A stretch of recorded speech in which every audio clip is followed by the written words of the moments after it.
Bismillahirrahmanirrahim. Assalamualaikum warahmatullahi wabarakatuh. Selamat pagi ataupun selamat siang. Mudah-mudahan kita dalam keadaan sehat walafiat selalu dan terjauh dari virus-virus yang aneh dan juga berbahaya. Langsung saja pada kesempatan kali ini ya, materi minggu ini ada materi yang memang harus benar-benar teman-teman kuasai juga. Tapi pada kesempatan kali ini saya hanya menerangkan beberapa saja ya. Nantinya teman-teman bisa gali informasi, bisa cari tahu mengenai macam-macam yang lainnya. Materi tentang apa itu? Yakni materi mengenai teknik-teknik dalam fotografi.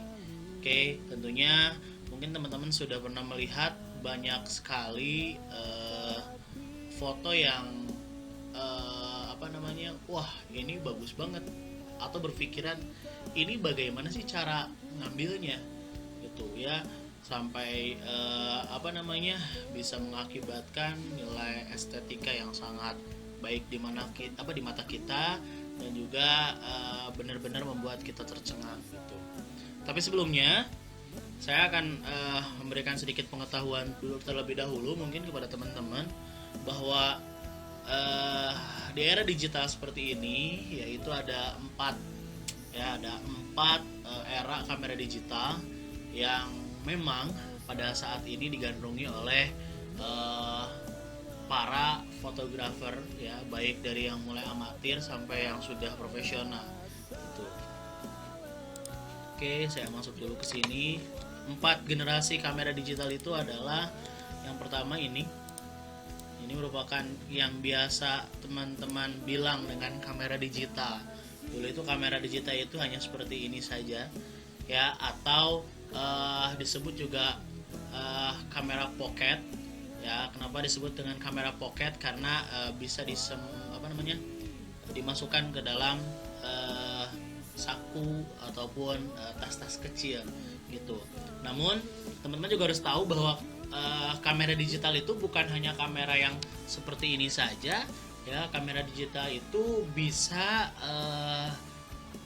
yang masuk ke dalam kamera digital itu bisa handphone kalian, terus webcam, terus CCTV itu juga masuk ke dalam kamera yang disebut dengan kamera digital. Oke, selanjutnya yang kedua setelah kamera digital ada kamera bridge ya. Kamera bridge itu seperti ini. Bentuknya hampir mirip dengan kamera DSLR, tetapi apa yang membedakan? Yang membedakan adalah si lensanya ini ya, lensanya ini belum bisa dilepaskan. Itu adalah kamera bridge ya, atau biasa disebut juga ada kamera prosumer. Teman-teman mungkin pernah melihat kamera jenis seperti ini atau punya kamera seperti ini ya. Kalau misalkan kamera dengan dengan lensa yang bisa dicopot ya, dipasang dicopot gitu kan, zoomnya itu tinggal memutar si bagian lensa saja. Tetapi kalau misalkan kamera bridge, juga kamera-kamera digital itu kebanyakan dengan ada pilihan T atau W, atau tele dan wide ya. Tele untuk jauh, wide itu untuk dekat ya. Ini masih menggunakan opsi dari digital zoom ya, karena ada dua, ada digital zoom, ada optical zoom ya. Oke, selanjutnya generasi ketiga itu ada kamera DSLR ya. Kamera DSLR ya, barang tentu teman-teman sudah pada tahu lah kamera DSLR itu seperti apa. Ini yang merek dari Canon ya. Kalau Canon itu semakin digit ininya nih ya, semakin digitnya semakin kecil maka kameranya akan semakin bagus. Ini tipenya 1100D. Misalkan ada 60D, ada 6D, itu akan semakin bagus. Kalau ini lensanya juga sudah bisa dipasang, sudah bisa dicopot dengan, atau bisa mengganti dengan lensa-lensa yang lain. Selanjutnya kamera mirrorless. Oke, kamera mirrorless itu adalah kamera yang saat ini benar-benar banyak dipakai oleh vlogger ya. Terus teman-temannya juga pengen bikin video, kamera mirrorless ini cukup padat, atau ketika membuatnya itu gambarnya itu benar-benar terlihat bagus. Karena apa? Karena ya yang membedakan antara ini, oke, saya kasih tahu teman-teman, yang membedakan kamera itu bukan terdapat dari megapikselnya. Mungkin teman-teman pernah nyari tahu handphone yang megapikselnya tinggi itu hasilnya akan lebih baik. Tidak sebenarnya, karena yang paling utama di dalam sebuah kamera itu adalah sensor. Ya, kenapa saya bilang yang paling utama itu adalah sensor? Karena sensor ini yang mendukung segala hal yang berbau audio dan visual. Mungkin teman-teman pernah mendengar bahwa 12 megapiksel handphone, maaf saya sebut merek, Xiaomi, ya akan berbeda dengan 12 megapiksel handphone Samsung. Itu akan berbeda sekali. Kenapa? Ini yang membedakan adalah dari segi sensor. Ya, seperti itu ya. Jadi teman-teman jangan melihat megapiksel, tapi teman-teman melihat sensor. Atau gini deh, bukti nyatanya, karena sekarang ada Instagram ya, Instastory ya, Instastory dari handphone Oppo, ya, handphone Oppo misalkan yang 24 megapiksel itu akan berbeda dengan handphone iPhone yang hanya beberapa megapiksel. Karena apa? Di handphone iPhone itu memang sensor kameranya sudah bagus. Lalu terletak di mana sih sensor? Si sensor itu terletak pada bagian kameranya, bukan bagian lensa ya. Lensa itu hanya pendukung, tapi lensa juga benar-benar membuat gambar juga akan semakin terlihat berbeda. Oke, nanti saya berikan modul lensa ya, jadi supaya teman-teman mengenal lensa-lensa yang memang sering dipakai. Oke, sekarang saya masuk ke materi utamanya pada kesempatan kali ini ya, yang tadi juga untuk diperhatikan si kamera tersebut. Oke, ini ada beberapa teknik kamera. Sebenarnya teknik kamera atau macam-macam teknik motret itu banyak. Saya hanya beberapa saja yang tadi dijelaskan oleh saya. Nantinya teman-teman cari tahu yang lainnya, ya, cari tahu yang lainnya, lalu silakan dipraktekkan. Karena kemarin sudah mempelajari yang namanya ISO dan juga yang namanya shutter speed, ya itu tinggal mungkin hanya mencari tahu masalah aperture atau diafragma. Di modul juga sudah saya beritahukan bahwa aperture itu seperti apa. Yang sudah baca pasti paham. Ingat ya, aperture itu adanya di dalam lensa, bukan di dalam sebuah kamera. Oke, saya ke teknik yang pertama, teknik dengan teknik freeze.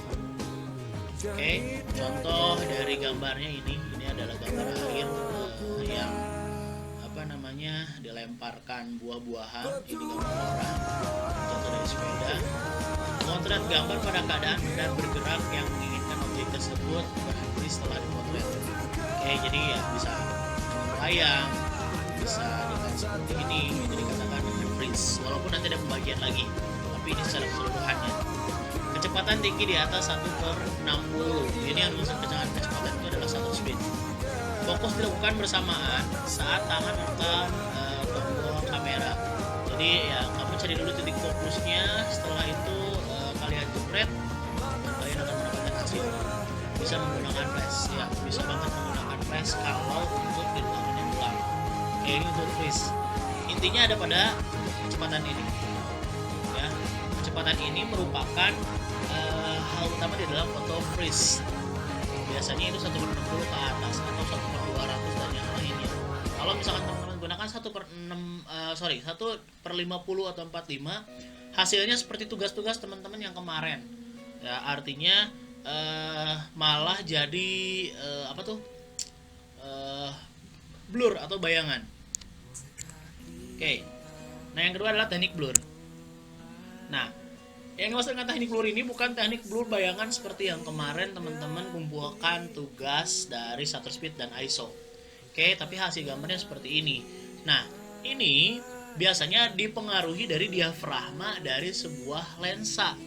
Oke, memotret pada objek bergerak untuk memperoleh hasil foto objek yang bergerak tersebut menjadi blur atau tidak fokus. Sementara objek yang tidak bergerak diam dan tajam. Kecepatan yang digunakan adalah kecepatan rendah di bawah 1/60.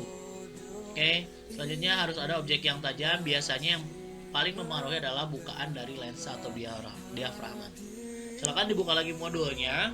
Ya, di situ saya sudah menjelaskan bahwa lensa ataupun diafragma itu apa? Diafragma yang terdapat di dalam lensa itu seperti apa. Window light. Oke. Kalau ini tekniknya adalah kita mencari biasan dari sebuah jendela. Oke, ya teman-teman mungkin pernah melihat ada orang foto dengan di pinggir jendela. Oke, itu mengakibatkan hasilnya akan seperti ini. Kalau siluet itu gampang ya. Teknik motretnya dengan menempatkan kamera menghadap langsung pada sumber cahaya, ya, dan objeknya berada di tengah-tengah sumber cahaya tersebut. Biasanya matahari atau fotografi senja itu lebih bagus untuk teknik-teknik dari foto siluet atau teknik siluet. Selanjutnya adalah potret. Nih, yang perlu teman-teman ketahui bahwa potret itu bukan jenis sebuah gambar yang si fotonya itu hasilnya misalkan seperti ini, ya. Oke, misalkan seperti ini, bukan, ya. Jadi kalau misalkan ukuran kertas atau bentuk kertas, size-nya itu bisa landscape atau bisa potret, ya. Tetapi ini bisa kita berbicara dengan teknik, ya. Jadi pemotretan dengan subjek manusia yang dapat menceritakan atau menampilkan karakter dan suasana subjek. Itu cara pengambilannya bisa alamiah, ya. Kita nggak ngasih tahu bahwa orang itu lagi dipotret sama kita, atau pakai skenario fotografer, atau hanya direkayasa saja. Oke, ini adalah contohnya. Jadi walaupun gambarnya landscape atau memanjang, atau ke pinggir gini, itu juga tetap bisa dikatakan dengan fotografi potret.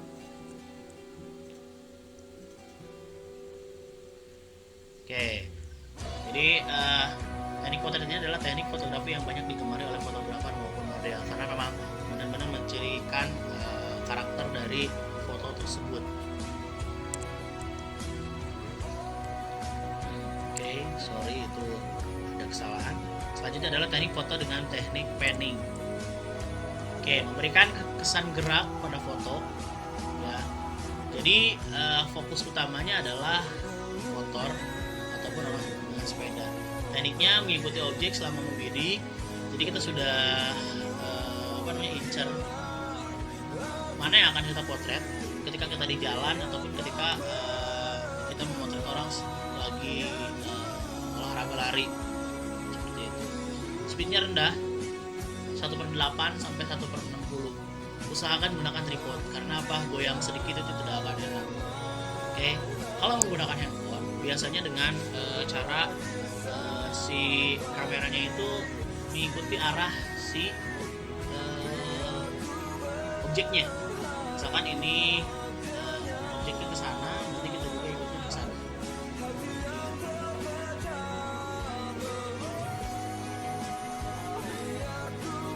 Selanjutnya adalah teknik zooming. Ya, teknik zooming itu memberikan kesan gerak dengan mengubah panjang fokus lensa. Nah, kalau ini harus menggunakan lensa. Oke, hanya dengan lensa zoom, ya, biasanya jadi si lensanya itu diputer baik ke kiri maupun ke kanan, ya. Artinya mau zoom in mau zoom out itu nggak jadi masalah, tetapi kita harus memberikan kesan seperti ini. Tetap fokusnya ada di tengah, ya, tapi orangnya atau misalkan seperti ini singanya, ini singa, kucing atau macan. Oke, ini bisa kita lihat fokus pinggirannya itu seperti bergerak. Ingat yang mau zoom in atau zoom out itu nggak jadi masalah. Oke, itu saja mungkin. Nah, bagi teman-teman, jadi oke, ada tugas lagi ya. Tugasnya hanya dari ke berapa ya? Ada beberapa foto di sini. Teman-teman cari 2 foto yang gampang banget teman-teman lakukan di rumah. Setelah itu silahkan di uploadnya di e-learning ya, di tugas keterampilan. Oke, di tugas keterampilan jadi 2 foto tugas keterampilan ini di upload di sana. Oke, kalau tidak ada yang kurang paham dan yang lain silahkan tanyakan langsung di WA. Oke, terima kasih. Sekali lagi, jadi tugasnya adalah memotret lagi ya dua teknik yang ada di sini yang teman-teman rasa paling mudah. Oke, terima kasih, kurang lebihnya mohon maaf. Assalamualaikum warahmatullahi wabarakatuh.